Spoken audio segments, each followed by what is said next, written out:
ในนามส่วนตัวรู้สึกภาคภูมิใจที่ได้เข้าร่วมและมีความเห็นในพิธียกเสาหลักเมืองขึ้นประดิษฐานที่มีมวลชนเข้าร่วมอย่างหลวงหลายและเบิกบานมวลซืนในครั้งนี้ขบวนเคลื่อนย้ายเสาหลักเมืองซึ่งได้เคลื่อนย้ายตั้งแต่ผู้กางโฮงเมืองผู้วงจนฮอดห่อหลักเมืองอยู่จุดนี้ข้าพเจ้ารู้สึกปิติสมซื่นเป็นอย่างยิ่งที่เห็นว่าขบวนการเคลื่อนย้ายเสาหลักเมืองของพวกเฮามีความสงบเป็นระเบียบเรียบร้อยและมีความปลอดภัย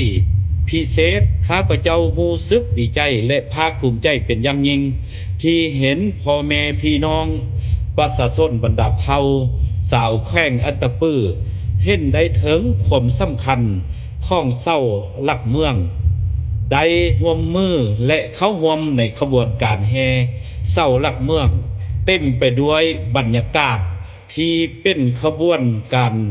คึกคืนซึ่งแสดงถึงความสามัคคีหักแพงความเลื่อมใสศรัทธาต่อมูลเสืออันดีงามด้านวัฒนธรรมฮีตข้องประเพณีข้องศาสตร์ข้องเผ่าในพื้นแผ่นดินข้องแข่งอัตตปือที่มีมาแต่ดนนานบรรดาทานบรรดาสหายที่นับถือและหักแพงเศร้าลักเมืองที่พวกเฮาได้แฮเคลื่อนย้ายแต่ผู้กลางโห้งเมืองผู้วงจนฮอดห่อลักเมืองในครั้งนี้แมนเศร้าลักที่แสดงถึงร่วมยอดแห่งจิตใจที่ดีงามของประชาชนบรรดาเผ่าแห่งอัตตปือซึ่งเป็นเศร้าที่เฮ็ดด้วยหินปาโกไดเป็นหินที่มีเอกลักษณ์เฉพาะ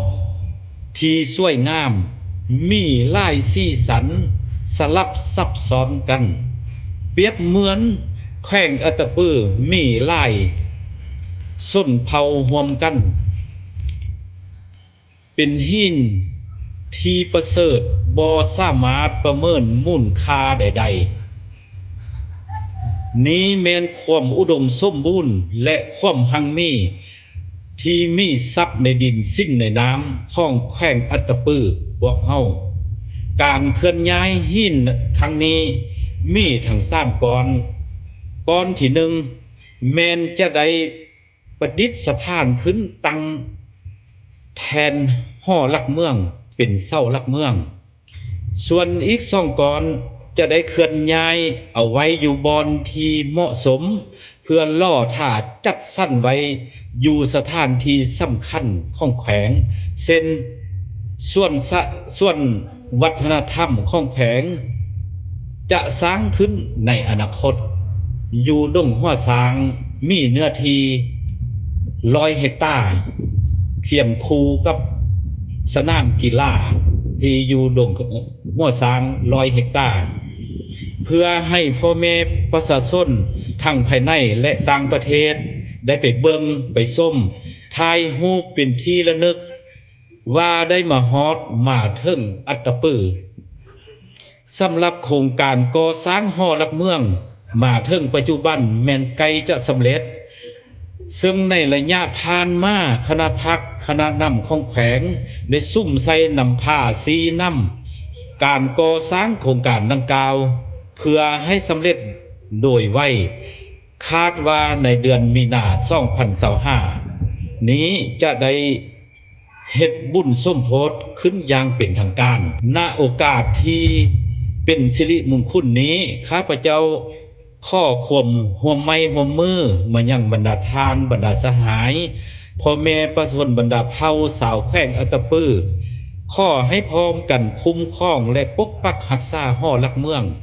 ที่เป็นมิ่งขวัญของสาวแขวงอัตตปือให้สะอาดยกงามกลายเป็นสถานที่ท่องเที่ยวด้านวัฒนธรรมติดพันกับฮีตของประเพณีอันดีงามความอุดมสมบูรณ์ของแขวงอัตตปือเป็นบอนกราบไหว้สักการะบูชาและข้อพรต่างๆให้สมหวังดังปรารถนาของผู้สำนึกหรือ อธิษฐานอีกเทื่อหนึ่งข้าพเจ้าเน้นน้ำต่างหน้าให้คณะพักอำนาจการปกครองแขวงข้อแสดงความขอบใจเป็นอย่างสูงมายั่งบรรดาทานบรรดาสหายการนำของแขวงการนำของเมืองอดีตพนักงานการนำพนักงานบำนาญตลอดฮอดพ่อแม่ประชาชนบรรดาเผ่าสาวแขวงอัตตปือ ที่สละเวลาอันมีคุณค่าเข้าร่วมขบวนเคลื่อนย้ายเศร้าลักเมืองในครั้งนี้ขอขอบใจ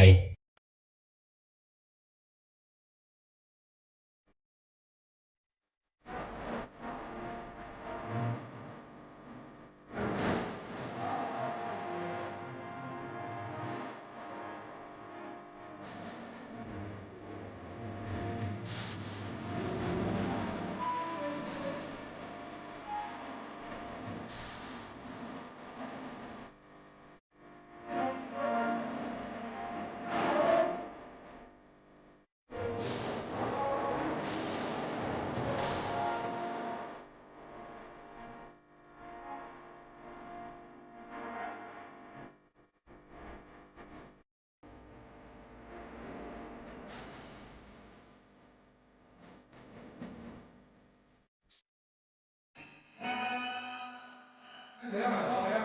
你做完确认好没问题，就改发了。